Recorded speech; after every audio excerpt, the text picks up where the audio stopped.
ETV is brought to you by Plascon, Color Your World. All of Birmingham, known as the Union Jack, that has flown in Uganda for nearly 70 years.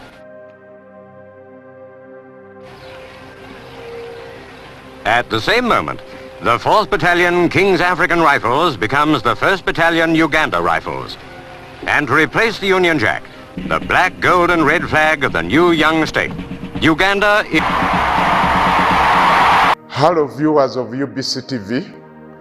I'm Luanga Christopher from Uganda People's Congress, working as the head of Ideology, Research and Documentation Department, head of UPSI Ideology School, and head patron Mulungushi Club that used to bring Zambia, Uganda and Tanzania in the 60s and the 70s to promote Pan-Africanism.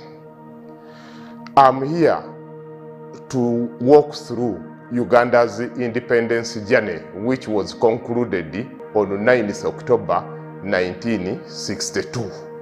This journey did not start in January 1962, or did not start even in the 1950s. It started way back. And from the explanation we are getting from the one who received the instruments of independence of power, Dr. Apollo Milton Obote, says this was not an individual effort. It was like a relay, where one does a part and gives another one a baton, and that person continues and gives another one. In other words, independence struggle is not started by one person and is not completed by one person. And some of the issues which came in were even more external and combined with internal issues. So the few external elements which are very critical for Uganda's independence are traced with our brothers who were taken as slaves in America. It is them now who knew the Muzungu how he works, and it is them now who studied the Muzungu and sent us literature. And it is them now who started the first Pan-African Congress, the second Pan-African Congress, the third Pan-African Congress, and the fifth one, which is very critical to the decolonization and independence struggle. And this is the 5th Manchester Conference of 1945. It is here where Nkrumah, where Kamuzu Banda, where Namidi Azikiwe, where Seda Senghor, where Kenyatta were directly involved, and other leading Africans. And when they were there, they were told the time has come to liberate ourselves from oppression. India picked the message very well, and it did the struggle in 1947, which now inspired a number of African movements to crop up. Black Star, which is Ghana, the former Gold Star, did it very well in March 1957. And when Nkrumah now delivered independence, defined that independence not to mean Ghana, but to mean the entire Africa, and put it clearly that Ghana's independence is not complete until the rest of Africa is liberated. And to do that, Nkrumah called African leaders who had been liberated to have a meeting, and the meeting was held. Then the next meeting in 1958 was all those who were struggling. And here on record, Uganda National Congress, which had been created or founded in 1952, was represented in that Accra meeting, where now Nkrumah gave what we can call a template, or a formula, or a strategy to follow. But meanwhile in Uganda, the tempo had already started rising after the 1945 riots, which had specific demands like having elected chiefs, having marketing boards, having cooperative unions, and being in a position to determine the price of cotton. And here we are seeing Kangave Ignatius Musazi very active in 1945 riots. The same riots erupted again in 1949. until the colonial government decided to ban the organizations of Ignatius Kangave Musazi. And then Ignatius Kangave Musazi, he did not say let it lie low. Instead, he mobilized people, and the people again came in and sponsored him and went to Britain. Now the turning point of all Uganda's political struggle comes to important meetings Kangave had in London. First and foremost, he met a Labour-leaning MP known as Brocco Fenway, who was now saying, Kangave, don't disturb the farmers anymore. We must go for it. We need a political vehicle. You need a political party. Then from there also he met Dr. Rino Suzi, who also shared the same feelings. And then of course the giant of Africa's Pan-Africanism, George Padmore, who had worked in the Soviet Union and had worked closely with Lumumba, and now was saying it is the time. So as Kangave was panicking, they told him, no, we shall help you a bit. You go back to Uganda, we shall even send in volunteers who will fine-tune and give your farmers capacity to generate resources, to generate income. So that was done in 1950 and 1951. When Kangave Musazi now realized that he has the income, he went for it straight away after to Uganda National Congress with a motto, one man, one vote, self-government now.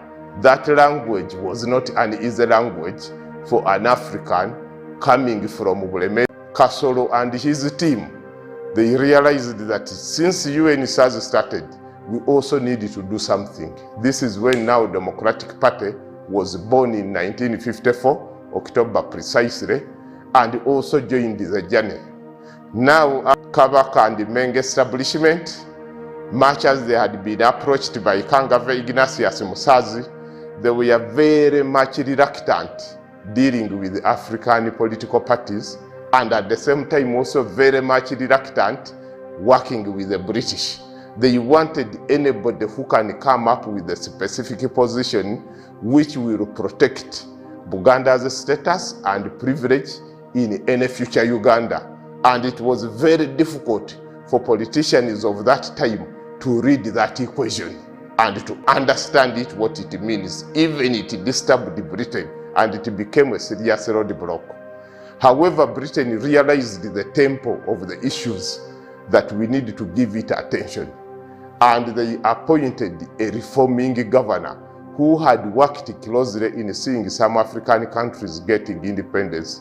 This is Governor Sir Andrew Cohen.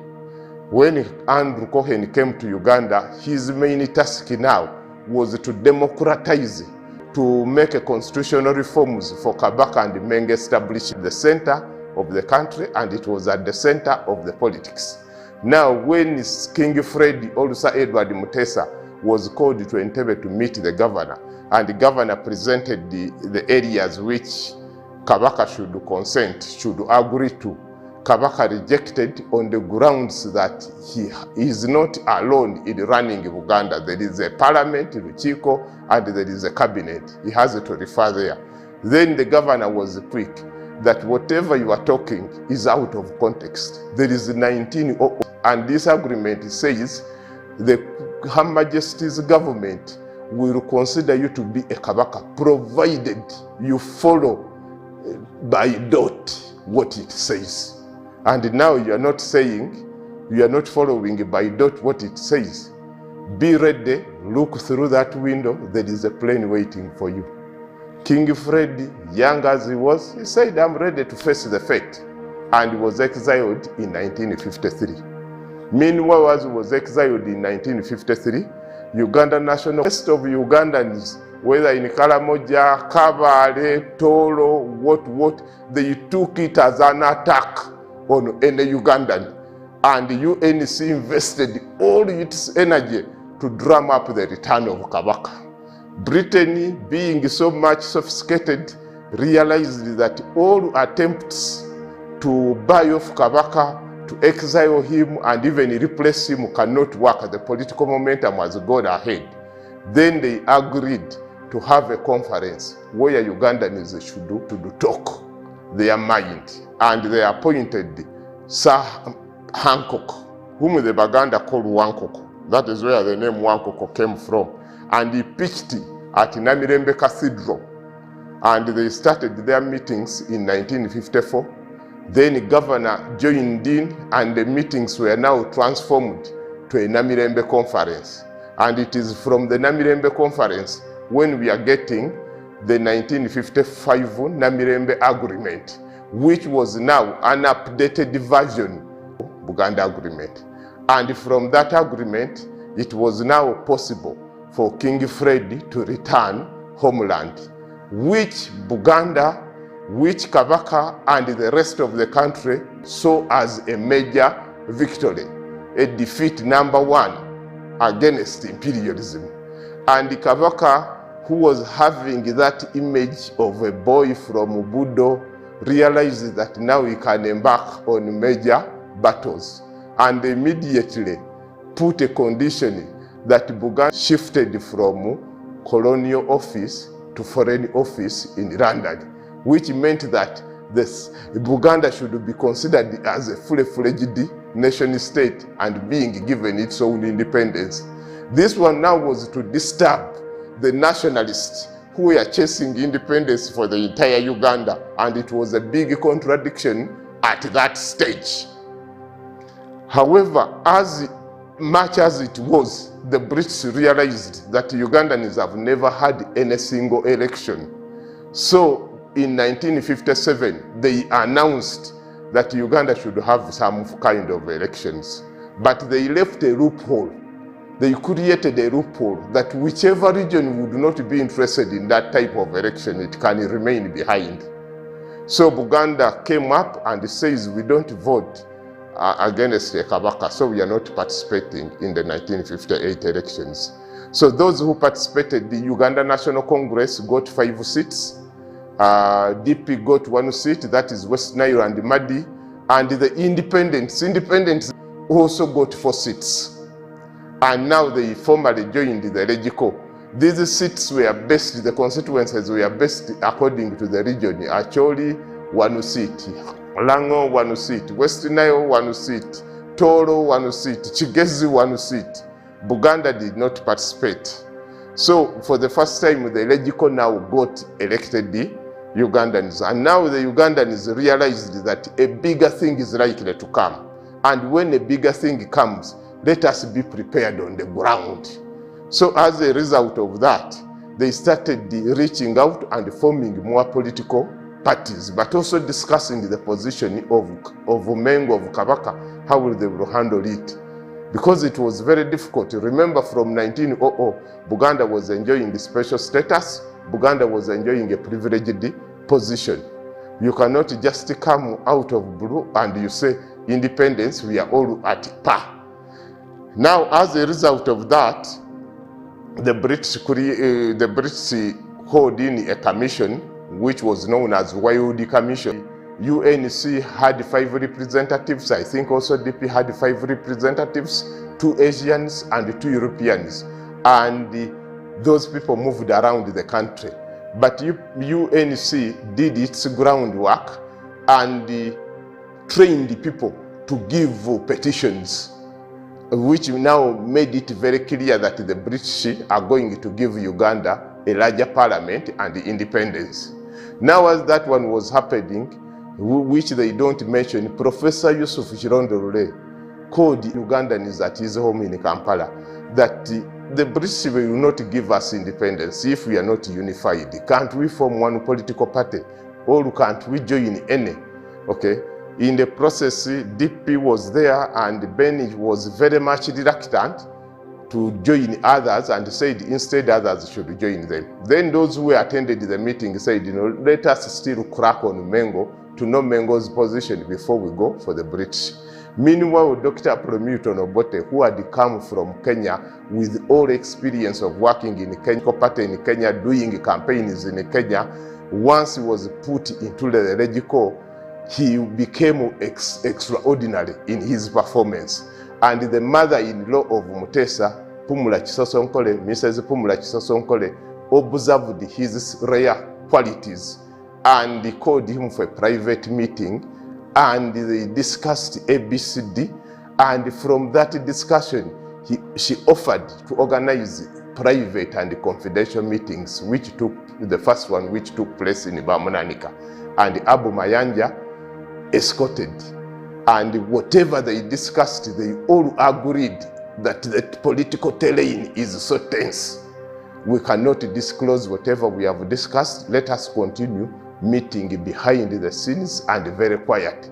Kabaka, don't inform the Menge establishment. Obote, don't inform the UNC establishment. Maybe that was a political meeting which delivered Uganda, because it now bridged the gap of the local establishment working with the bigger establishment for the greater unity of the country. Then later on, after the YOD Commission had submitted in its report, I think around December 1959, it was eventually thought that we are going to have an election in 1961. But then again, Obote realized that the 4 independents in parliament who have formed the Uganda People's Union, we must research on them and we see how we can co-opt them in UNC. Now, John Kakonge, who had just come from India, to do that groundwork. When the groundwork was done and UPU was called and they met with UNC, they agreed now that they can merge UNC and UPU. And the merger now gave birth to UPC on 9th March 1960. And UPC inherited more the characteristics, the features of UPC, because it was a party which was rooted on the ground.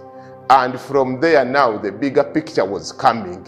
When the 1961 March elections were organized, Buganda had not yet worked out its position, and it abandoned those elections. And the Democratic Party put there a few candidates, actually put there 21 candidates and won 20 candidates within Buganda with very few votes, and defeated the UPC. Then from there, DP was told to run a self-movement, and they went to Lancaster in September 1961. In Lancaster, they discussed the challenge of DP having been elected in the office when Buganda has boycotted. It was felt that for the independence to move smoothly, elections have to be repeated, and Buganda should be given a chance to vote. However, a condition was put there that Buganda will determine how it will send its 21 MPs to Parliament. They elect the Luchiko based on one man, one vote. And when the elections were held, I think KY, which had just been formed, managed to win 67 members of Luchiko and DP1. And then it became obvious that when Kabaka met with the newly elected Luchiko members, together with his cabinet, they agreed to elect the 21 to Parliament by indirect. That now meant that the actual elections for the rest of the country, which took place on April 1962, UPC managed to defeat DP by a good number of seats, I think 34. Eventually they went to 37, and DP had 20, or I think 21 or 22 seats. And then it was up to UPC to form a government. And in UPC's manifesto, UPC had advocated a coalition government because Uganda was a younger country and we needed each other. DP's leader was approached twice by Dr. and declined the coalition. KY agreed with the coalition, and I need to point out this point which does not come to the public. The leader of KY, King Freddy Kabaka Mutesa, allowed Obote to pick anybody he sees important to run his government without him having an influence. And Obote did exactly that and picked good brains from Mengo to be part of the coalition government. And as he arranged the government to go now for the final Lancaster discussions, which now was a prelude to the final independence. And in the Lancaster, we picked something.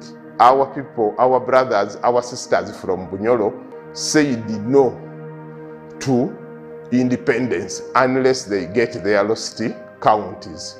So it was made a constitutional requirement and inserted in the 1962 Independence Constitution that not later than 2 years after independence, Uganda should have and this referendum should determine who retains the lost counties. Is it Bunyoro? Is it Buganda? All the lost counties become independent. Eventually, when the referendum was held, the Banyolos decided to go back to Bunyoro, that is Buyaga, and the Bugangas, then Bwakula decided to remain in Buganda. Now from there, when the government is working and is implementing the constitutional requirements, a referendum is a coalition government is done, but things did not go on as planned. Buganda was convinced that you can regain your lost counties again. And we started now entering into a phase of political mistrust, of confusion, which eventually culminated in the Uganda crisis or Buganda crisis of 1966. However, I must point out one special credit Dr. Apollo Milton Obote always had, with very difficult solution. This very difficult situation, he could always come out with the best solution. So this is how now we ended up with the 1967 Republican Constitution, which now was strongly supported by the 1966 to 1971 Development Plan, which gave us the 24 hospitals, a number of secondary schools, a number of roads, and we started that song. The day of independence was indeed a great day. People assembled in Kololo, but not only Kololo, in every corner of the country. And it was very important to see the Union Jack being lowered down and the Uganda flag being lifted up. I think our brother, our father, who did that act is a Muteso man, who I think was just passed away, okay? It was a major event. I've talked to people who witnessed it, who celebrated, and was dancing jubilation all over. A long journey which had been started by our ancestors had come to an end. That ceremony was a big ceremony, because when the independence journey was kicking up, there is no part of Uganda which was left out. So all the eyes were waiting for that day. And I have to go back that when the Lancaster discussions were taking place, the British had not wanted to mention that, till the founding father, Dr. Apollo Milton Obote, insisted that all the delegations of Ugandans who have a special interest in Uganda are here. And all the delegations, all the offices, all the departments of Britain which grant independence are in London. If it means to stay here for more days, let us stay here. Can you announce our independence date? The Duke of Kent is the one who gave the instruments of independence, John Obote, who effectively became a prime minister. As he became a prime minister, the Queen of England was still being represented by the Governor General Sir Walter Coetzee as the president of the country. But Ugandans were more keen to domesticate that position. And in 1963 October, amendments were made in Parliament, and the Parliament voted for King Fred Mutesa II Uganda. Being a president of Uganda was also a very important position, because he was entrusted with signing the bills and was in the commander-in-chief of the army. But the day-to-day running of the government was in the hands of Obote. However, there are some people who are saying that Buganda got her own independence on 8th. Let me take this opportunity to clarify that Uganda has never had two types of independence. There was only one October 1962. And from there, the coalition government, like the experiment which is always in Africa, it does not work out very well. The coalition collapsed and Obote continued running the government. 1971, he was overthrown by Idi Amin, and there was a general struggle now which brought in new players like the current leader to uproot Amin, and the struggle to overthrow Amin ended on 11th April 1979 with Professor Ray as the interim leader, who unfortunately ruled for 68 days and was replaced by Godfrey Rukongwa Binaisa, who also ruled for not more than 1.5 years and was replaced by the military commission, which was headed by Paulo Mwanga and deputized by the current leader, President Yoweri Kaguta Museveni, and other military officers like Malulu, Oyito Ojok, Tito Okello. The commission organized a multi-party elections on 10th December 1980, which was won by UPC, and Dr. Apollo Milton Obote was sworn in for the second time on 15th December 1980, but there were others who disagreed, and they started the struggle to uproot Dr. Apollo Milton Obote and his government. Then in 27th July 1985, the commanders in the army rebelled. Okello and Okello took over the government, and they started the peace talks in August 1985 between the Okello government and the NRA rebel leader, who is now the current president, in Nairobi, which some used to call Nairobi peace talks, others used to call it Nairobi peace jokes. An agreement was signed in December, but it was not guaranteed, and it collapsed on 26 January 1986. NRM, NRA, and took over power.